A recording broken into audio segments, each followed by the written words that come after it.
박근혜 대통령의 그 5년 경제와 관련된 정책 로드맵이 발표가 됐기 때문에 이 부분에 대해서 경제 전문가로서 각각 어떤 부분을 되도록이면 과감하게 버리고 갈 것이 필요한 것인가, 또 이것은 이렇게 계속 추진해야 된다, 이런 부분이 각각 있을 거라고 생각합니다.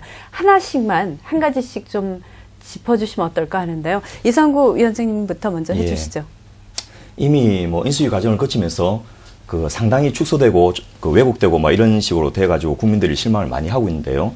저는 특정한 것을 하나를 버리라는 이야기보다는 전체적으로 국민들의 동의를 얻어가는 그런 작업들이 중요하지 않겠나 하는 생각이 듭니다. 뭐냐면 박근혜 대통령이 당선된 것이 박근혜 자신의 훌륭한 점도 물론 많으셨겠지만은 국가적으로 요구된 시대 정신 측면이 상당히 있거든요.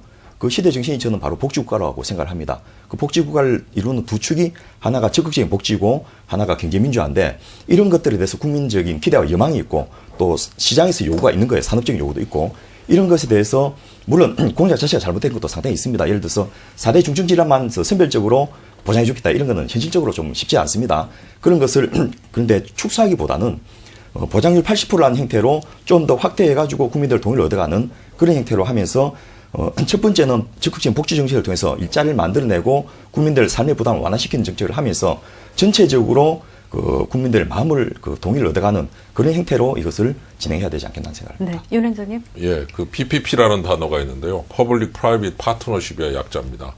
이거 140개 하는 데 있어서 당연히 정부가 유도하고 추진하고 밖으로 나가게 되겠지만 이 소비자들 그리고 수많은 국민들 그리고 기업들 전부 다 같이 협력을 해서 가야 되기 때문에 이 PPP 아이디어를 좀 강조를 하면서 어떻게 하면은 그 유도해내고 협력을 얻어낼 것이냐라고 하는 부분, 그거를 좀 계속 좀 강조를 해서 국민들이 자발적으로, 기업들이 자발적으로 이러한 정책에 참여를 할 수 있도록 하는 어떤 분위기, 이게 굉장히 중요한 포인트다. 그게 돼야만 이 140개 과제가 성공할 수 있다, 그렇게 생각이 듭니다. 네, 오 교수님.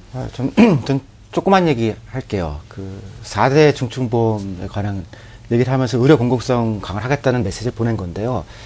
요번 인수위 보고서 보니까 그 안에 그러니까 해외에서의 의료 관광을 강화하겠다는 내용이 들어가 있거든요. 그래서 그거는 이제 민간 영리병원 쪽을 추진하겠다는 얘기인데 그 두 가지가 충돌하거든요. 그래서 해외에서의 관광 그건 아니다. 그건 좀 포기하셨으면 좋겠어요. 해외에서는? 그러니까 해외에서 우리나라로 의료 관광 오게 하는 것들. 그거는 좀 아니거든요. 그건 아니다. 그 부분만은? 네. 네. 그거는 좀 뭐 작은 거니까 그건 예. 좀 없었으면 좋겠다 이거죠. 예. 아주 지역적인 문제를 지적해 주셨고요. 마지막으로 현 원장님. 그 성장이 상당히 중요한 그 정책 목표가 되어야 되고요. 그런 측면에서 박 대통령께서 발표하신 내용을 보면은 애교를 잘 잡았습니다. 그런데 이제 구체적인 어떤 그 이 환경을 나타내는 그런 정책 이 대안들을 보면은 빠진 게 있습니다. 성장 기본적으로 민간 기업의 투자가 전제가 되어야 되는 것입니다. 이 성장의 투자를 하려면은 아까도 우리가 이야기를 많이 했지만 모험 정신이 있어야 됩니다. 도전 정신이 있어야 됩니다. 뭔가 실패가 있다 하더라도 그거를 감내하고 뭔가 해보자 하는 그런 그 정신이 국민들 정책에 깔려야 되는 겁니다. 그게 기업가 정신입니다. 지금 나와 있는 안들을 보면은 상당히 이런 모험 정신, 도전 정신을 오히려 저해하는 그런 요인들이 많이 있습니다. 그래서 이런 그 소프트웨어적인 이런 이 정책 대안도 좀 촘촘하게 생각하면서 조율을 하는 것이 좀 필요하다 이렇게 생각합니다.